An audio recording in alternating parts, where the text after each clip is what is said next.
কে বাঁচাবে তোমাদের? বাঁচাবে এই বাঁ হাত। দেখো, ত্রিকোণমিতির 30টা কোণের মান যাদের মুখস্থ, এই ভিডিও কিন্তু তাদের জন্য নয়। যারা এই মান মুখস্থ করতে হিমশিম খাচ্ছ এবং উদরপিণ্ডি বুধর ঘাড়ে চাপিয়ে ফেলছো, তাদের দেখো এই ভিডিওটা উপকার হতে পারে। কে বাঁচাবে তোমাদের? বাঁচাবে এই বাঁ হাত। দেখো, আমরা জানি ত্রিকোণমিতিতে আমরা 0 থেকে 90 অবধি 5টা কোণের ভ্যালু পড়ি। 0 degree, 30 degree, 45 degree, 60 degree, 90 degree. হলো, যদি তুমি বাঁ হাতকে এভাবে রাখো, তোমার কড়ি আঙুলে থাকবে 0 ডিগ্রি, এবং তারপর থাকবে 30, তারপর 45, তারপর 60, তারপর 90।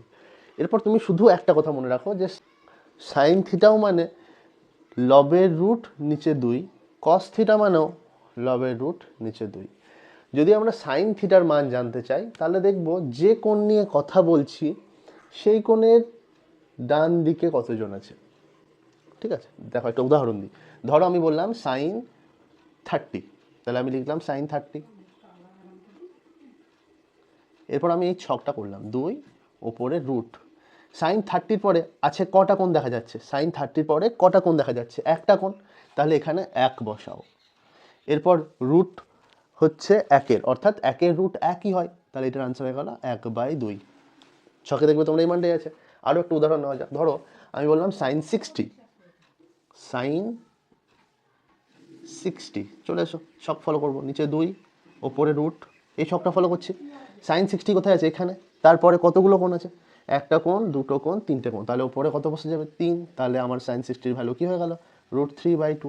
এই বাঁ হাতের আঙুল অনুযায়ী তোমরা গুনবে, 60 এখানে ধরা পড়ছে, তাহলে আর কটা কোণ 60 পরে থাকছে? একটা, দুটো, তিনটে, তাহলে তোমরা √3 বসিয়ে দিলে। ধরো আমি বার করবো cos 0, cos 0 এখানে আছে। কসের সময় আমরা বাঁ দিকে আসবো। cos 0-র বাঁ দিকে কটা কোণ আছে? একটা, দুটো, তিনটে, চারটে। তাহলে আমরা এই ফর্মুলাতে কি করব? রুটের মধ্যে কি লিখবো? এই রুটের মধ্যে 4 লিখবো, নিচে 2 লিখবো। √4 মানে কি? 2/2 মানে 1। অতএব cos 0-র মান কত হয়ে গেল? 1। এভাবে আমরা সব কোণগুলোই বার করতে পারবো। ধরো আমি বললাম cos 60, cos 60 মানে কি? নিচে 2 উপরে রুট।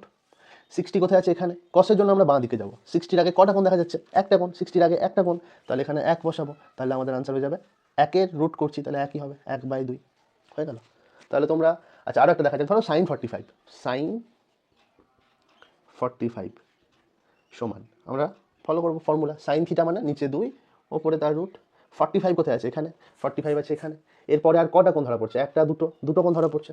দুটো কোণ হলে ওপরে কি বসবে? √2 সমান √2, 2 মানে কটা √2? আচ্ছা আমরা এটা এভাবে লিখতে পারি, √2, 2 মানে আমি লিখতে পারি √2 ইন্টু √2, একটা √2 কেটে গেল, তার আনসার কত হয়ে গেল? 1/√2। এভাবে খুব সহজেই তোমরা সাইন এবং কসের মান বার করে নিতে পারবে। তাহলে বাকি কোণগুলো কি হবে?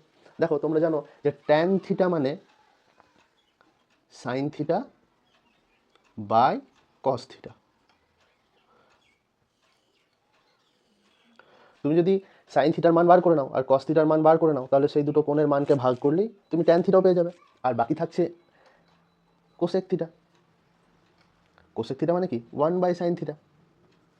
অর্থাৎ সাইনের মান বার করতে পারলেই তুমি কোসেকের মানও বার করতে পারবে, জাস্ট সাইনের মানটাকে উল্টে দেবে। তারপর চলে আসছে সেক থিটা। সেক থিটা মানে কি?